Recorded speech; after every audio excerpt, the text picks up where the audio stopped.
قل أعوذ برب الناس ملك الناس إله الناس من شر الوسواس الخناس الذي يوسوس في صدور الناس من الجنة والناس.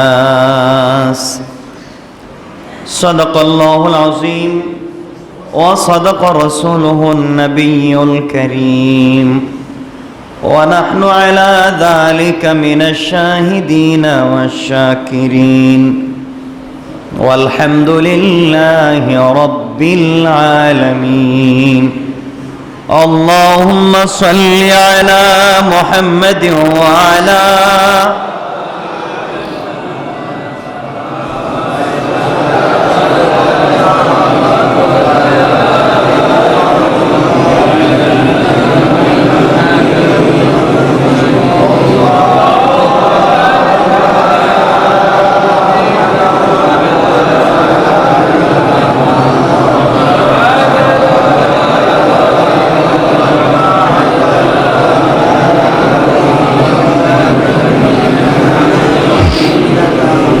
بلغ العلا بكماله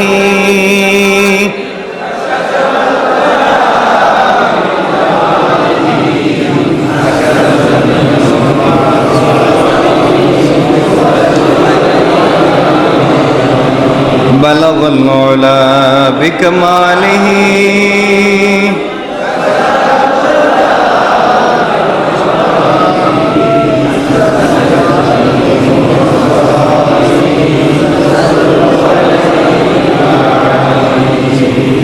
আলহামদুলিল্লাহ।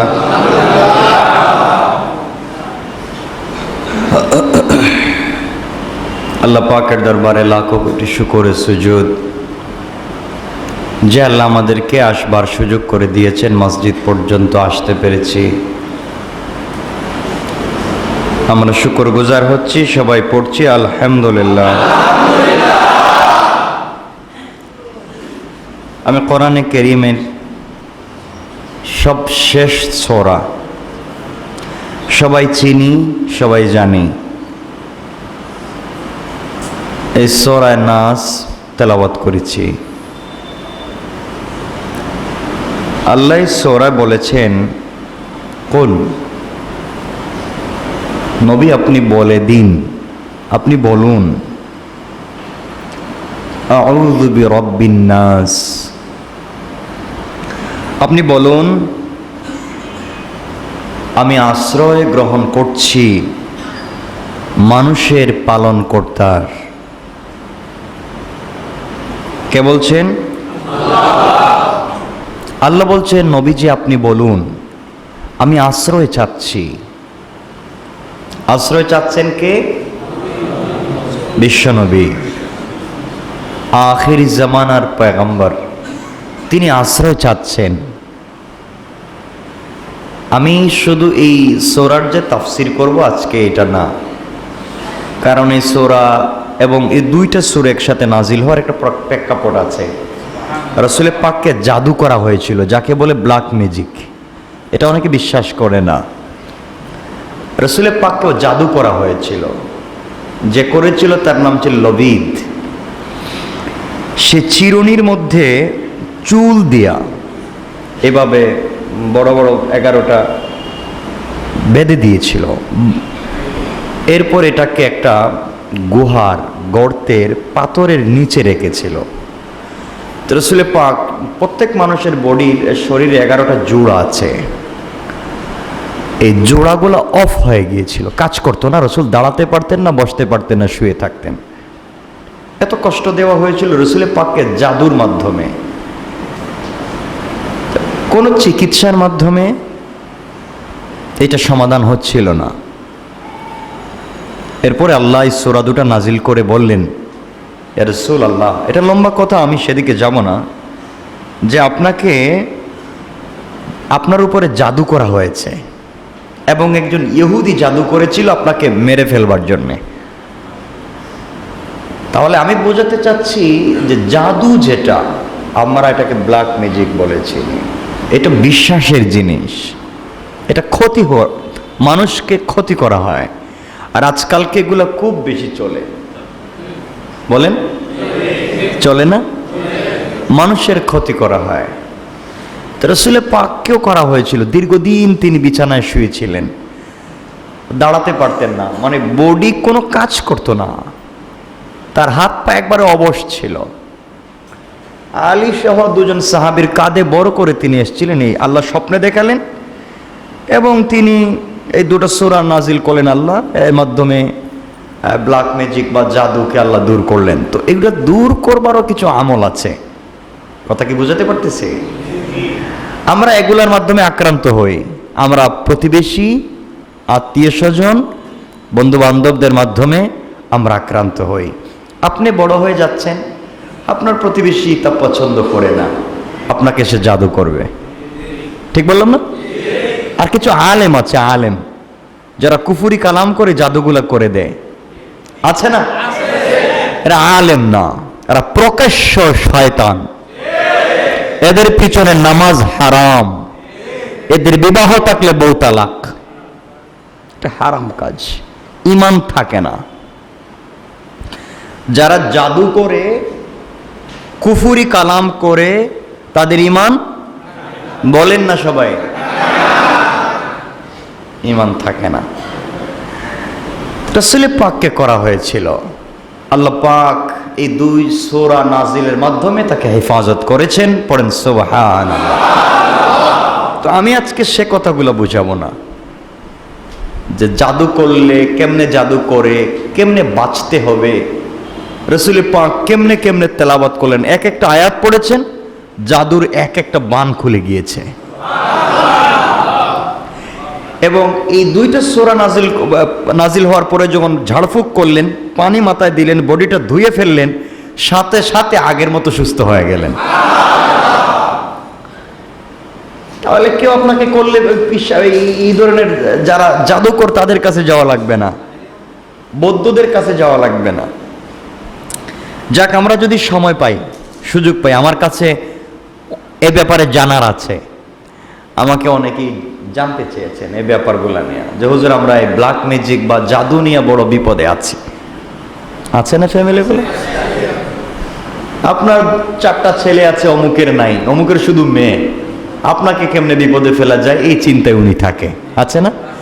আপনার বিজনেস ভালো আছে, উনার নাই, উনি কেমনে আপনার বিজনেসকে ডাউন করতে চায়। আপনার স্ত্রীর সাথে আপনার ভালো সম্পর্ক আছে, কেমনে স্বামী স্ত্রীতে ঝগড়া লাগানো যায়, আছে না নাই? বাবা ছেলের সম্পর্ক ভালো, কেমনি সম্পর্ক নষ্ট করা যায়, এগুলা করে কিছু লোক। জাদু টোনা কুফরি কালাম করে কিনা বলেন না? এগুলো হালাল, প্রকাশ্য হারাম। এ ব্যাপারে কারো সন্দেহ আছে? এ ব্যাপারে কারো জানার আছে? নাই, জানার তো আছে, কিন্তু জাদু যে হয় এটা সন্দেহ আছে, মানুষের ক্ষতি করা হয়। কিছু হুজুর আছেন, আলেম আছেন, মানুষকে বিভ্রান্ত করেন। আলেম কি বলবো, আজকে আমরাই তো বিভ্রান্ত করি মানুষকে। আয়সা বলবে, হুজুর আমি অমুক মেয়েকে খুব পছন্দ করি, মা বাপ বিয়ে দিতে চায় না, তো আপনাকে আমি যত টাকা লাগে ফিস দিব, আপনি মেয়েটাকে আইনা দেন। করেন না এগুলা? আচ্ছা, এই কাজগুলা করবার পরে আপনি নামাজ পড়েন, তো কিসের নামাজ? আপনি বিপদে পড়লে আলেমের কাছে যান। আপনার পরিবারের প্রবলেম হয়েছে, আপনার মেয়েকে তার স্বামী মাইর দিছে, মাসআলার জন্য হুজুরের কাছে যান। আপনার ছেলেকে আপনার ছেলের বউ ফেলে রেখে চলে গেছে, মাসআলার জন্য হুজুরের কাছে যান না? যান না? কিন্তু আপনার কোনো কাজে যখন স্বার্থে আঘাত পড়ে, তখন সেই হুজুরের বিরুদ্ধে আপনি স্লোগান দেন, কথা বলেন, ঠিক? এগুলো ভালো মানুষের চরিত্র? আপনাকে বলা লাগবে ভালো মানুষের চরিত্র? এই চরিত্রটা পাক্কা টাটকা শয়তানের চরিত্র। শয়তান কিন্তু আল্লাহর খুব ভক্ত ছিল, প্রভু ভক্ত, নামাজি, তাহাজ্জুদওয়ালা, রোজাওয়ালা, পাক্কা ইমানদার না? যখন আদম সৃষ্টি করার মাধ্যমে তার স্বার্থে আঘাত পড়লো, তখন উল্টাপাল্টা কথা বলে, তখন আর মানে না। ঠিক বললাম না? আল্লাহ বলতেন যা ভাল লাগে কর, কিন্তু একদিন আমার কাছে আসা লাগবে, ওই দিন হিসাব নিব। কেমনে হিসাব নিব? একবার হিসাব নিব, বুঝে শুনে হিসাব নিব, চুলচেরা বিশ্লেষণ করে হিসাব নিব। তো যাই হোক, আল্লাহর কাছে আমরা দোয়া চাই, দোয়া করি আল্লাহ যেন আমাদেরকে এই জাদু টুনা কুফুরি কালাম এগুলা থেকে হেফাজত করেন। জাদু টুনা কুফুরি কালামের মাধ্যমে ক্ষতি হয়, মানুষের বডির নষ্ট হয়ে যায়। আরেকটা অন্যায় আছে, এটা হচ্ছে সমালোচনা করা, গীবত করা। এর মাধ্যমে মানুষের মানসিকভাবে কষ্ট পায়। কথা বলেন না কেন?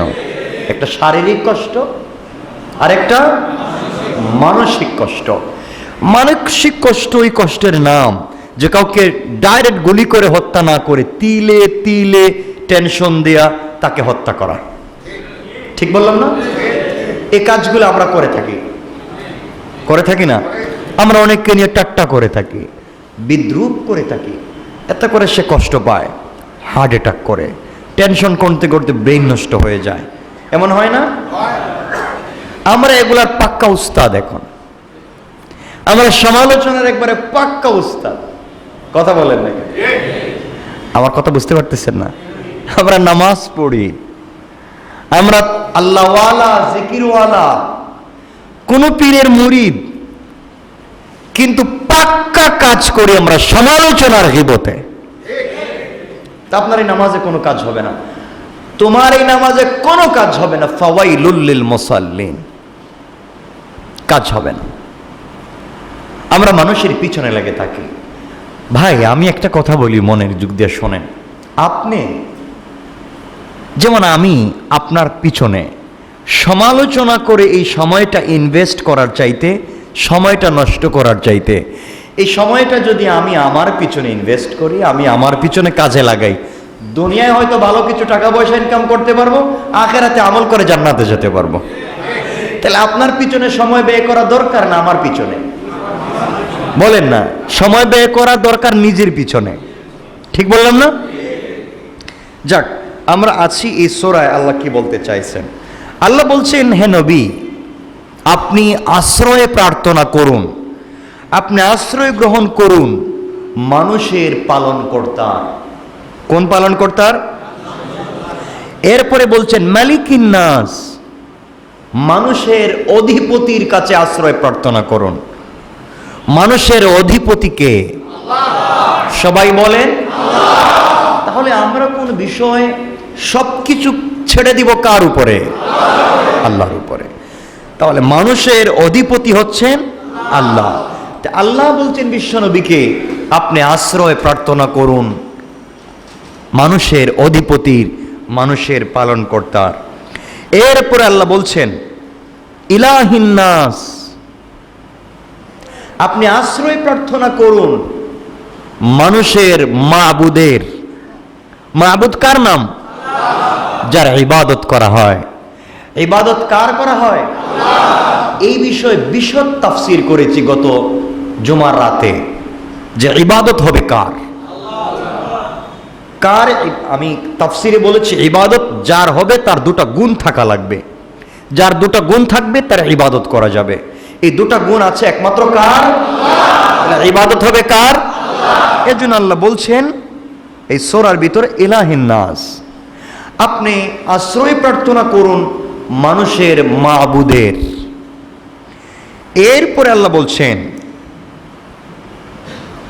মনে রাখবেন এত কিছু আল্লাহ বললেন যে আপনি আশ্রয় প্রার্থনা করুন। কেন? আল্লাহ জানেন। আল্লাহ বলছেন প্রথমে আপনি আশ্রয় প্রার্থনা করুন মানুষের পালনকর্তার, এরপরে বলছেন মানুষের অধিপতির, ক্ষমতাবানের, এরপরে বলছেন মানুষের মাবুদের। এত কিছু বলছেন যে আল্লাহ জানেন যে আমি কেন বলছি আশ্রয় নিন। আশ্রয় তো তার নিতে হয় যে কেউ যেন ক্ষতি করতে না পারে।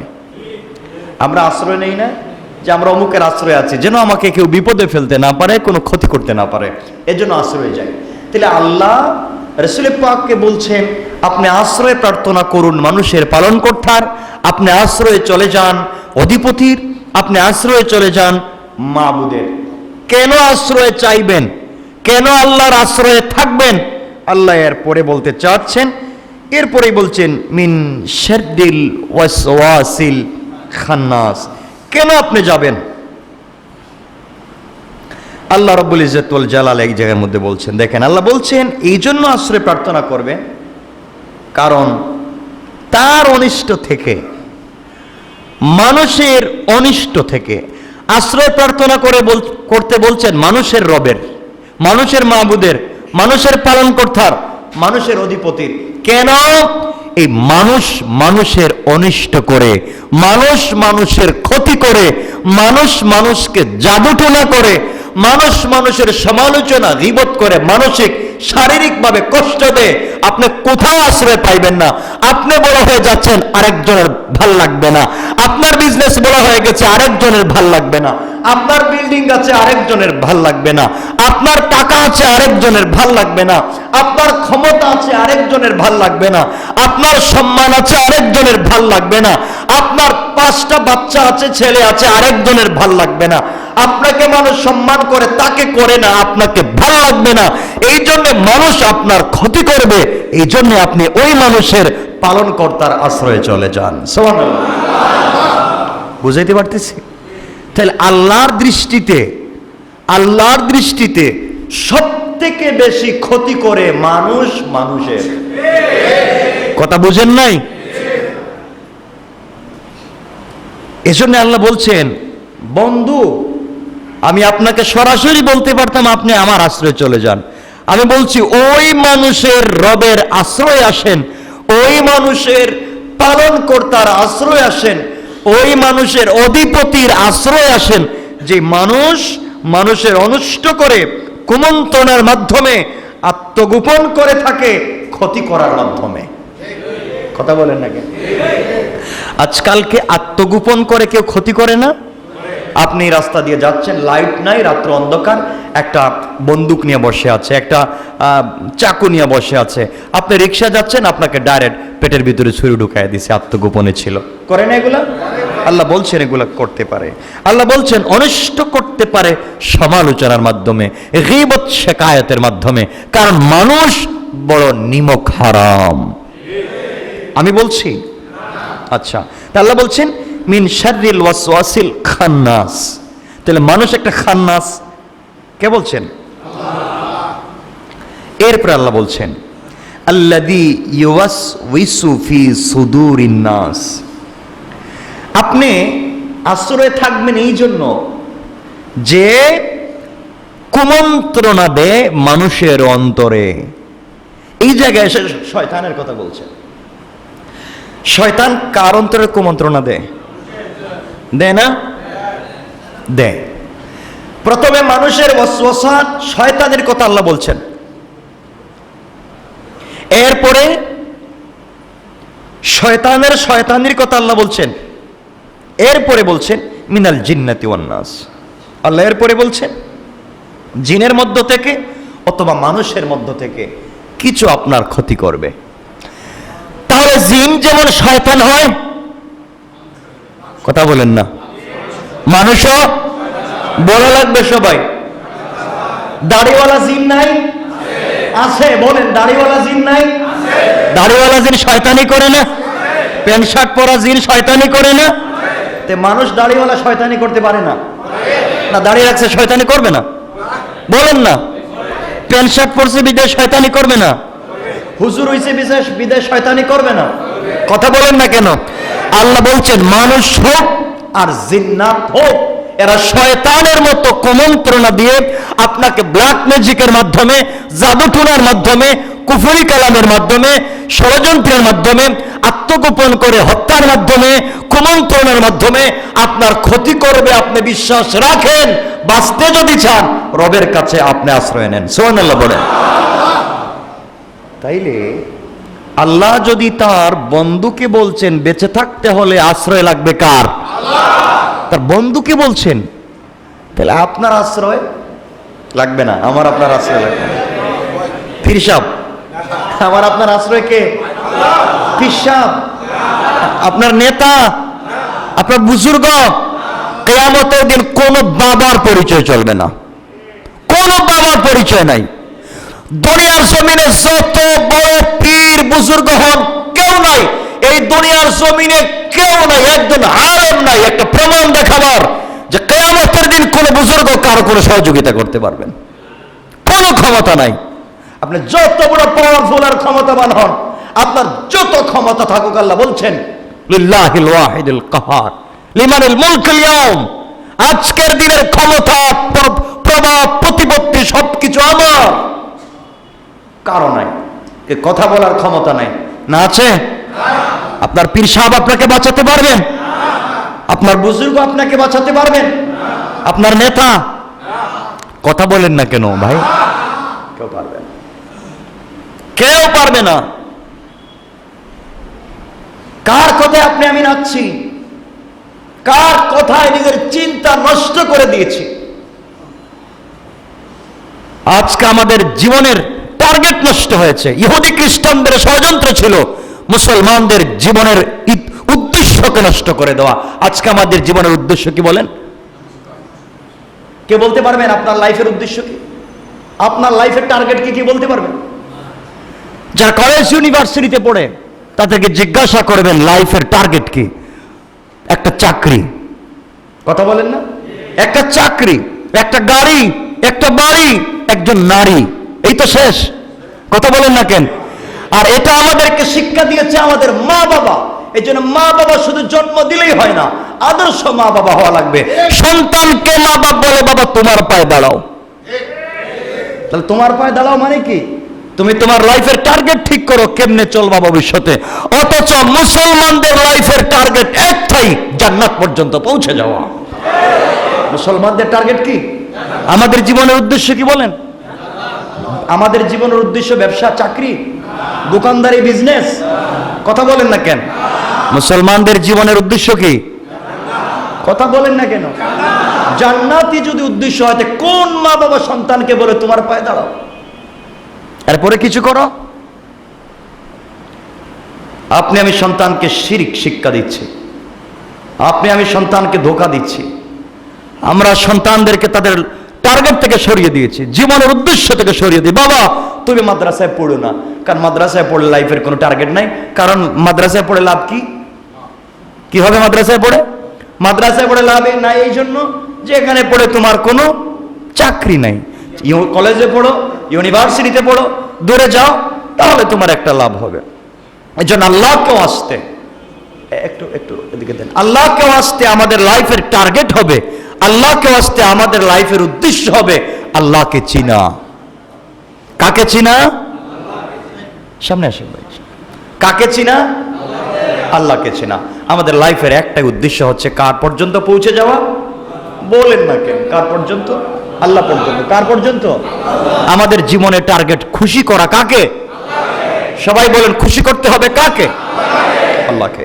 এই জন্য আল্লাহ বলছেন গোলাম আমি জানি, গোলাম আমি জানি তুমি বিপদে পড়বে, তোমাকে মানুষ বিপদে ফেলে দিবে। এই জন্য তোমাকে বলছি তুমি রবের আশ্রয়ে চলে যাও।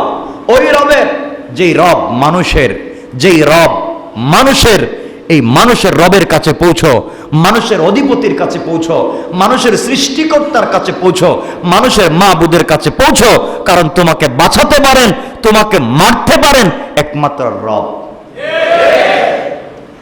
সুতরাং এই চিন্তা করতে হবে আমাদের লাইফের টার্গেট। দেখেন, যদি লাইফের সফলতা হয় একটা চাকরি, আমার চিনা জানা অনেক, আমার চিনা জানা ঢাকা ইউনিভার্সিটি থেকে মাস্টার্স করেছে, সে এমফিল করেছে, পিএইচডি করেছে, টাকা পয়সার অভাব নাই, গাড়ি বাড়ির অভাব নাই, কিন্তু লাইফের সফলতা নাই। জিজ্ঞাসা করবেন, আমি যদি জিজ্ঞাসা করি ভাই তুমি এত টেনশন করো কেন, তোমার এত চিন্তা কিসে, টাকা আছে, গাড়ি আছে, বাড়ি আছে, বউ আছে, আমার সফলতা নাই। কয় কেন? 20 বছর হয়েছে বিয়ে করেছে, একটা বাচ্চা নাই। আছে না নাই?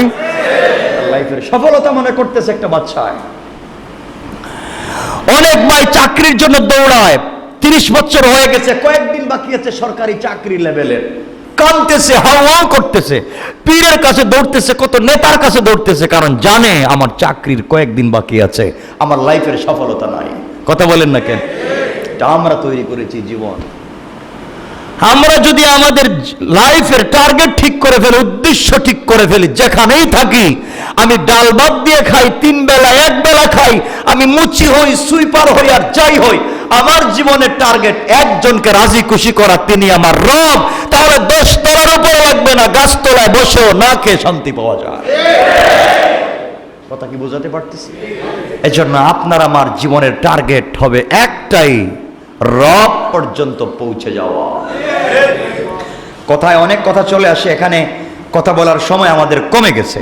তুমি আজকে যে সূরাটা পড়েছি, এখানে এই সূরার আগের সূরা আল্লাহ দুটো সূরা এক বিষয় বলেছেন, ব্ল্যাক ম্যাজিক, জাদু টুনা, যা মানুষ মানুষকে করে, রাসূল পাককে করেছিল। এ বিষয়ে কথা বলবো না। আমি এখানে যে কথাটা নিয়ে আসছি, আল্লাহ এতক্ষণ বুঝাইছেন যে সবথেকে বড় ক্ষতি যে করতে পারে সে মানুষ। শয়তান ঠেকছে না আপনারা এসা তার ইচ্ছা মতো ধোঁকা দিব, শয়তান খায়া কোনো কাজ নাই। আমরা এক ভাই আরেক ভাইকে ধোঁকা দিই, আমরা এক ভাই আরেক ভাইয়ের বিরুদ্ধে ষড়যন্ত্র করি না? আমরা এক ভাই আরেক ভাইয়ের দোকানের বিজনেস নষ্ট করে দিই। আমরা কেমনে তার দোকানের কর্মচারীকে নষ্ট করা যায়, তার বিজনেস নষ্ট করা যায়, এই চিন্তা তো আমরা থাকি। কথা বলেন না কেন? আমরাই তো একে অপরের ক্ষতি করতেছি। এ বড় হয়ে যাচ্ছে, ও নেতা হয়ে যাচ্ছে, ও কমিশনার হয়ে যাচ্ছে, ও মেয়র হয়ে যাচ্ছে, ও এমপি মন্ত্রী হয়ে যাচ্ছে, ও টাকার মালিক হয়ে গেছে, ওরা নামায়া ফেলাও, ওরা টানো, এই তো আমাদের কাজ। তাহলে শয়তান না, আমরাই বড় শয়তান। এজন্য আল্লাহ বলছেন, আল্লাহ ওই জায়গায় বারবার বলছেন যে শয়তান শুধু জিন্নাত না, মিনাল জিন্নাতি ওয়ান নাস, শয়তান জিন্নাতও, শয়তান মানুষও। কথা বলেন না কেন? আপনারা কিছু হইলি শয়তান করছে, শয়তান তো আপনি আমি। এজন্য শুধু জিন্নাত খারাপ না, জিন্নাত যত খারাপ মানুষ তার চাইতে বেশি খারাপ। কারণ আপনি জিন্নাতকে দেখেন নাই, তাকে শয়তান বলেন কেন? আপনাকে সে ধোঁকা দিয়েছে, কিয়ামতের দিন বলবে আল্লাহকে, আল্লাহ ওরে জিজ্ঞাসা করেন, আমাকে সারা জিন্দেগি গালি দিয়েছে, আমি নাকি তারে ধোঁকা দিয়েছি, ওরে বলেন আমাকে কোনোদিন দেখছেনি? তা আপনি কোনোদিন দেখছেন? তো কিছু করতে পারবেন না। কেন এগুলাতে পিছনে দৌড়াচ্ছে কেন? আল্লাহকে ওয়াস্তে আমাদের সব থেকে বড় দুশ্মন ভাই আমি আর আপনি। আপনার দুশ্মন আপনি নিজে, আপনার দুশ্মন আপনার পরিবারে, আপনার দুশ্মন আপনার অন্তরের ভিতরে। দেখে দুশ্মনীটা কোথায় পৌঁছে যাচ্ছে। এই জন্য আল্লাহকে ওয়াস্তে বেঁচে থাকতে হলে কারো ভালো হওয়া লাগবে না, সমাজকে ভালো করার ওয়াজ আপনাকে করা লাগবে না, আমি নিজে ভালো হয়ে যাই, আমার 3.5 হাত বডিকে ভালো করি, আমার কল্পটাকে ভালো করি, আমি ব্যক্তি ভালো হয়ে যাই, পরিবার ভালো হয়ে যাবে। কথা বলেন না কেন? তো আমি তো ভালো না, শুধু আমরা চিন্তায় আছি কিয়ামতের দিন আমরা একে অপরের পরিচয় দিয়ে আমরা বেঁচে যাব, অমুকের পরিচয় দিয়ে আমি বেঁচে যাব, তমুকের পরিচয় দিয়ে বেঁচে যাব। না, কোনো পরিচয় চলবে না। না চলবে? কথা বলেন, চলবে না। কেন বললাম এই কথাটা আপনাদেরকে বুঝাইয়া দেই, কয়েক মিনিটে আপনাদেরকে বুঝাইয়া দেই। এই পৃথিবীতে একজনের সাথে একজনের চরম এবং পরম সম্পর্ক ছিল। কলিজায় রাইকা যিনি তাকে বড় করেছেন, তার নাম হচ্ছে আবু তালেব, যিনি রাসূল পাককে কলিজায় রাইকা বড় করেছেন। যার মা নাই, যার বাবা নাই, যার দাদা নাই, যার ভাই নাই, যার বোন নাই, কেউ নাই, কলিজায় রাইকা যাকে বড় করেছেন তার নাম আবু তালেব, রাসূলের চাচা। ঠিক বললাম না? আমি ওই জায়গায় কয়েকটা কথা বলবো আপনাদেরকে। এই জায়গায় যে মানুষ কত খারাপ, আর মানুষ দিয়ে আপনার কি উপকার হবে কিয়ামতের দিন কেউ যে উপকার করবে না। আপনার সাথে কম সম্পর্ক একজন বড় পিসাবের, কিয়ামতের দিন উপকারে আসবে না যতক্ষণ না নিজে নিজের উপকার করতে পেরেছে। আমার কথা কি বুঝতে পারতেছেন ভাই? এই দেখেন, আপনাকে বলি, আপনাদেরকে আমি বলতে চাই যে বিষয়টা খুব মনোযোগ দিয়ে শুনবেন। রাসূল পাক সাল্লাল্লাহু আলাইহি ওয়াসাল্লাম ছোট মানুষ। এই ছোট থাকা অবস্থায় জন্মের আগে তার বাবা মারা গেছেন।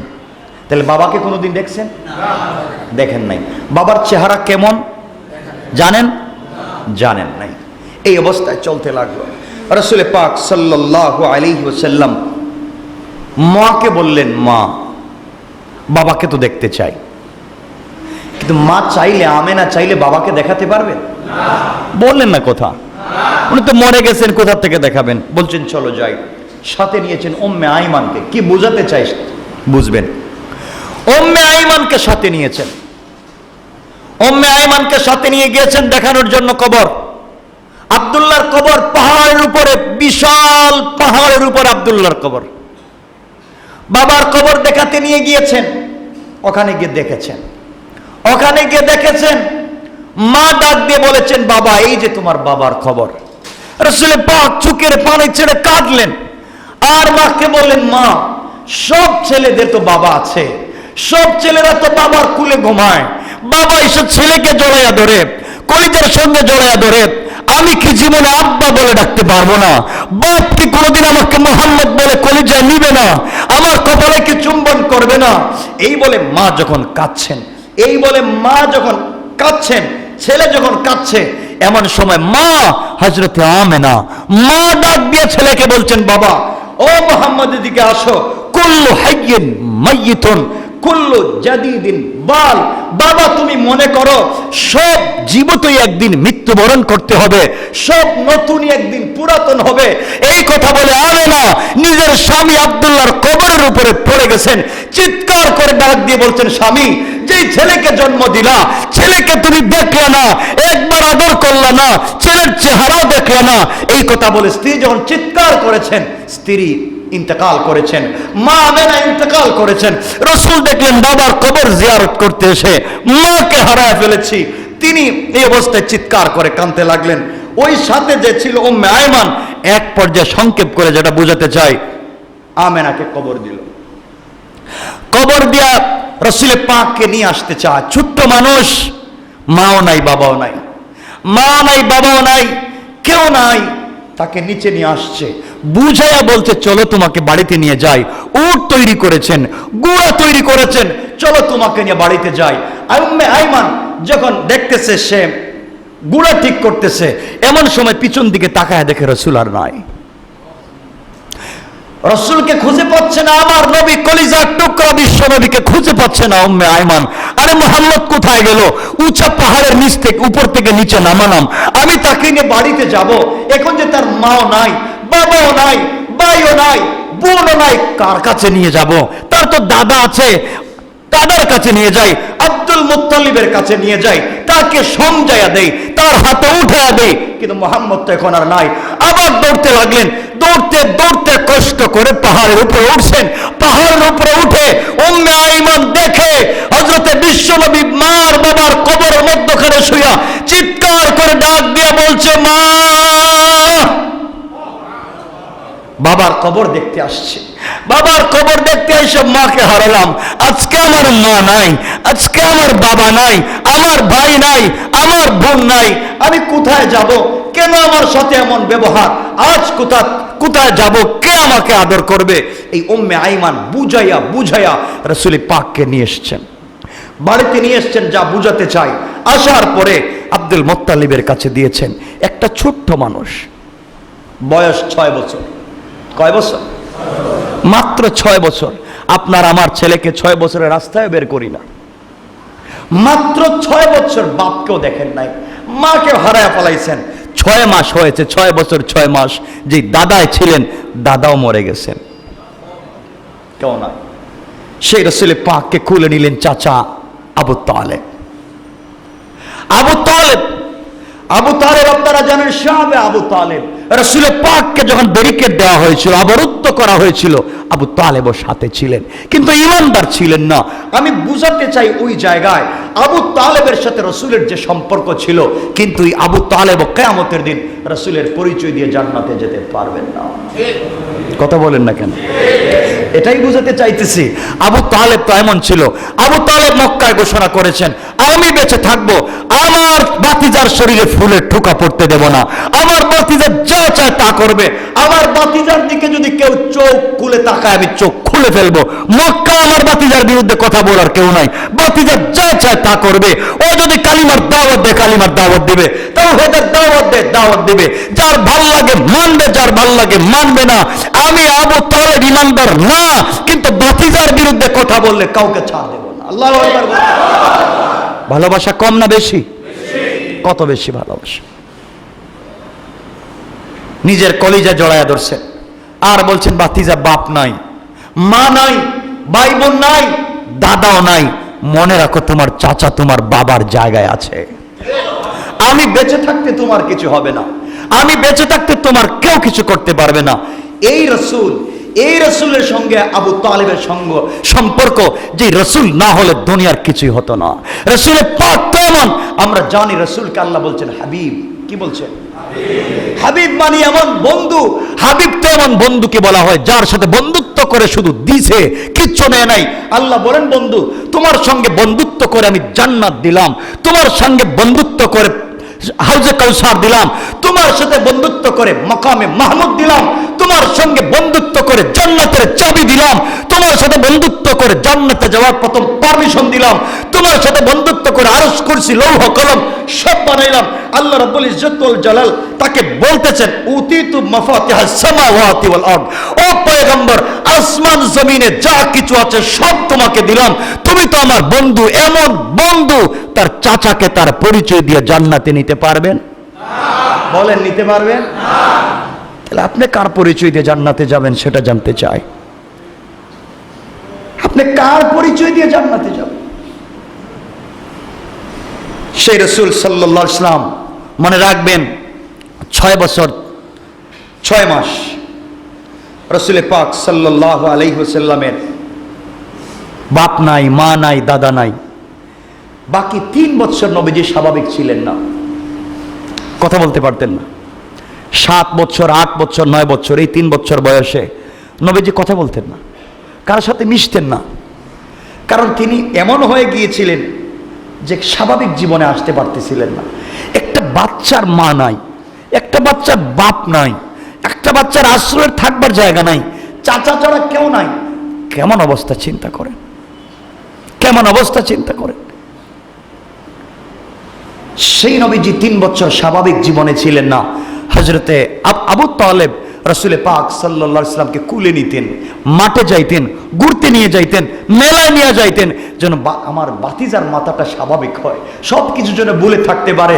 আল্লাহ সেই বন্ধুকে বলছেন, ও মুহাম্মদ, তোমাকে তো ইতিম পেয়েছিলাম, তোমার বাপ ছিল না, তোমার মাও ছিল না, তোমার দাদাও ছিল না। এই ইতিম বান্দা কুড়েঘর থেকে এনে তোমাকে আমি বিশ্ব নবীর আসনে বসায়া দিয়েছি। আমি আল্লাহ তোমাকে সব দিয়েছি, যা চাও নাই তা দিয়েছি, যা চেয়েছো তাও দিয়েছি, জান্নাতের চাবিটাও দিয়েছি, গেটে প্রথমে যাওয়ার পারমিশন তোমাকে দিয়েছি, তোমাকে না উঠিয়ে কাউকে উঠাবো না তাও বলেছি, মাকামে মাহমুদে তোমার পাওয়ার দিয়েছি, মিজান পুল সিরাতে একচ্ছত্র অধিকার তোমাকে দিয়েছি, হাউজে কাউসার একমাত্র তোমাকে দিয়েছি। এত কিছু পাওয়ার পরও তোমার ক্ষমতার পাওয়ার আর প্রভাব কাটাইয়া তোমার পরিচয় দিয়ে কাউকে জান্নাতে নিতে পারবা না। ইন্নাকা লা তাহদি, আমার কথা না, ইন্নাকা লা তাহদি মান আহবাবতা। আপনি যাকে ভালোবাসেন, আপনি যাকে কলিজাত থেকে পছন্দ করেন, চাইলেও তাকে হিদায়াত দিতে পারবেন না। হিদায়াত দিতে পারি আমি। আল্লাহু আকবার বলেন। চিন্তা করতেছেন সেই রব, সে রাসূল পাককে বলছেন। আমি এই জন্য কথাটা বলছি ভাই, আপনি কার পিছনে পড়ে আছেন? কে আপনাকে কিয়ামতের দিন বাঁচাবে? আল্লাহ বলছেন, ইয়াউমা ইয়াফিরুল মারউ মিন আখি ওয়া উম্মিহি ওয়া আবি ওয়া সাহিবাতিহি ওয়া বানি। কিয়ামতের দিনে সন্তানকে পাবেন না, মাকে পাবেন না, বাবাকে পাবেন না, আত্মীয় স্বজন কাউকে পাবেন না। তো একা থাকবেন আপনি ওই জায়গায় যে কার সমালোচনা করছিলেন, কার গীবত করছিলেন, কিচ্ছু কাজ হবে না। এই জন্য আল্লাহকে আসতে কিয়ামতের দিনে কোটি কোটি কোটি কোটি তাহাজ্জুদওয়ালা আর নামাজি জাহান্নামে যাবে শুধুমাত্র নামাজ পড়ে গীবত আর শিকায়াত করার অপরাধে। বলেন না কেন? আর অনেক লোক বেশি তাহাজ্জুদও পড়তো না, খুব তাসবিহও পড়তো না, কিন্তু মানুষের সাথে তার কোনো ঝামেলা নাই, লেনদেন নাই, গীবত নাই, শিকায়াত নাই, বহুত বুজুর্গের আগে জান্নাতে পৌঁছে যাবে। সুবহানাল্লাহ বলে। কেন এগুলো আমরা করি? এগুলার পিছনে কেন আমরা পড়ে থাকি? এই জন্য আল্লাহকে আসতে আল্লাহকে ওয়াস্তে আমরা এই জায়গা থেকে বের হয়ে আসতে হবে। পারবো তো ইনশাআল্লাহ বলেন? শোনেন কথাগুলা, বুঝেন, দিল দিয়ে বুঝেন ভাই। সবাই মরে যাব, সবাই কবরে যাব, না আর কোথাও যাব? মৃত্যুর মাধ্যমে জীবন শেষ। কথা বলেন না, জীবনের শেষ নাই। মরছেন তো মরে গেছেন, মানে মরছেন তো বিপদে পড়ে গেছেন, মরে গেছেন তো বিপদে পড়ে গেছেন, বাইচা আছেন তো এখনো সুযোগ আছে তওবা করার, না নাই? এখনো সুযোগ আছে আমি আপনি ভালো হওয়ার। চোখ বন্ধ করেন, বাসায় গিয়ে চোখ বন্ধ করবেন, আর চিন্তা করবেন আমি কার কি করেছি, কার কয় টাকা নষ্ট করেছি, কার গীবত করেছি, কার শেকায়েত করেছি, কার ক্ষতি করেছি। আল্লাহর কাছে মাফ চান। বাঁচার কোনো পথ নাই, বাঁচার কোনো পথ নাই। এক সেকেন্ড ভূমিকম্প আসলে বিপরীত ভূমিকম্প শুরু হয়ে যায়। কিয়ামতের দিন যে ভূমিকম্প শুরু হবে, আমি চাই না, আমি চাই না আমাদের বিচ্ছেদ হয়ে যাক। আমার কথা মনে বুঝাতে পারি নাই। আমি চাই না আমাদের বিচ্ছেদ হয়ে যাক, আমরা আলাদা হয়ে যাই। এখানে কয়েকজন জান্নাতে চলে যাক, আমরা কয়েকজন জাহান্নামে চলে যাই, আমরা কয়েকজন জান্নাতে চলে যাই, আপনারা কয়েকজন জাহান্নামে চলে যাক। আমি চাই না আমাদের বিচ্ছেদ, চাই না, আমরা আজও একসাথে জান্নাতেও থাকতে চাই একসাথে। কিন্তু কথাগুলো দিল দিয়ে বুঝে। আর লম্বা করবো না, আমি 1-2 মিনিটে এই জায়গায় আজকে বোঝাতে চাইছি, সবথেকে বড় দুশ্মন শয়তান। বলেন, এটা সন্দেহ আছে? আল্লাহ সূরা নাজিল করছেন, কোরআনের শেষ সূরা, কোরআনের শেষ সূরা নাজিল করে বলছেন বিশ্বনবীকে, আপনি শয়তানকে শয়তান মনে করেন না, আপনি আশ্রয় প্রার্থনা করুন মানুষের রবের কাছে, মানুষের রবের কাছে, কারণ এই শয়তান সব থেকে বড় মানুষ। কারণ জাদুটু না আপনাকে শয়তান করে নাই, না করছে? কে জাদু করছে? মানুষ। আপনার বাসায় আগুন ধরাইব কে? শয়তান না মানুষ? আপনার ছেলেকে হঠাৎ করে গুলি করে মারবে কে? শয়তান না মানুষ? এই জন্য আল্লাহ বলছেন, বন্ধু দুশ্মন শয়তান না, দুশ্মন মানুষ। যে তোমার সাথে প্লেটে খাবে, যাওয়ার সময় গুলি করে বুড়িগঙ্গা ফালায় দিবে। যে আল্লাহকে ওয়াস্তে, আল্লাহকে ওয়াস্তে আপনাকে আমাকে ধর্মের উপরে উঠেন, ধর্মের গণ্ডির উপরে উঠেন, ধর্মের কথা 1 মিনিটের জন্য ভুলে যান। আগে মানুষ হন, আগে মানুষ হন, আগে মানুষ হন, এরপরে সমাজের চিন্তা করেন। আমরা মানুষই না, আপনি কোন ধর্ম নিয়ে চলবেন? এই জন্য আল্লাহকে ওয়াস্তে আমাদেরকে কি হওয়া লাগবে? প্রথমে মানুষ হওয়া লাগবে, মানুষ হওয়া লাগবে। যে মানুষের সঙ্গে মুসাফা করবেন স্বয়ং আল্লাহ। আল্লাহ মুসাফা করবেন না? বিশ্বাস হয় না মনে হয়? আর আল্লাহ সালাম দিবেন, মুসাফা করবেন, কথা বলবেন, নিজে খাওয়াবেন। সুবহানাল্লাহ পড়েন। এজন্য আপনাদেরকে বলছি ভাই, আপনাদেরকে যারা নামাজের কথা বলে, অনেকে নামাজের কথা বলেন আপনাদেরকে, তাদেরকে আপনারা খারাপ পান। জি না বলেন না?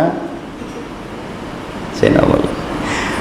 অনেকে নামাজের কথা বলে, আপনারা তাদেরকে শত্রু মনে করেন। অনেকে গান বাজনা কইরেন না বলে আপনারা শত্রু মনে করেন। যারা নামাজের দাওয়াত দেয় তাদেরকে শত্রু মনে করেন না, তারা আপনার বন্ধু, আপনাকে জান্নাতে নিতে চায়। কথা বলেন না কেন? আপনাকে জান্নাতে নিয়ে যেতে চায়। অনেকে আপনার অনেক দেখবেন আপনাকে বলছে, উপদেশ দিবে, খারাপ কাজ কইরো না, ওইটা কইরো না, ওইটা কইরো না। ওটা আপনার দুশমন না, ওটা আপনার বন্ধু। কারণ চায় আপনাকে জান্নাতে নিয়ে যেতে চায়। আমি কথাগুলো আজকের তাফসিরে বলবো, কারণ মৃত্যু প্রকৃত বিচ্ছেদ নয়, কারণ মৃত্যুর উপরে অচিরেই আখেরাতে আমরা আবার মিলিত হব। আমরা আবার মিলিত হব না? এই যে এখানে আমরা বসছি বন্ধুর মতো না, কি দুশমনের মতো? আমাকে বলেন কিসের মতো?